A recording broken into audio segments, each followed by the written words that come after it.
దేశవ్యాప్తంగా సంచలనం సృష్టించిన ఢిల్లీ మద్యం విధానం కేసులో తెలంగాణ జాగృతి అధ్యక్షురాలు కల్వకుంట్ల కవితకు భారీ ఊరట లభించింది. ఈ కేసులో కవితపై సిబిఐ నమోదు చేసిన అన్ని అభియోగాలను కొట్టివేస్తూ ఢిల్లీలోని రౌస్ అవెన్యూ కోర్టు సంచలన తీర్పు వెలువరించింది. ఈ కేసుతో ఆమెకు ఎలాంటి సంబంధం లేదని స్పష్టం చేస్తూ కోర్టు పూర్తి స్థాయిలో క్లీన్ చీట్ ఇచ్చింది. సిబిఐ దాఖలు చేసిన అభియోగ పత్రంలో పేర్కొన్న అంశాలను నిర్ధారించడానికి సరైన సాక్ష్యాధారాలు లేవని కోర్టు అభిప్రాయపడింది.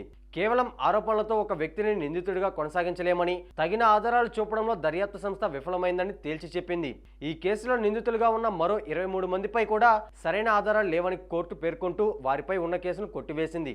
మద్యం పాలసీ కేసులో కవిత సుమారు 5 నెలల పాటు తీహార్ జైల్లో ఉండి బెయిల్పై విడుదలయ్యారు.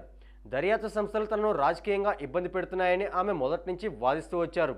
తాజాగా కోర్టు తీర్పుతో కవిత వాదనకు బలం చేకూరినట్లయింది. కోర్టు తీర్పు వెలువడగానే తెలంగాణ వ్యాప్తంగా జాగృతి సభ్యులు హర్షం వ్యక్తం చేస్తున్నారు. ధర్మమే గెలిచిందంటూ సోషల్ మీడియాలో పోస్టులు పెడుతున్నారు.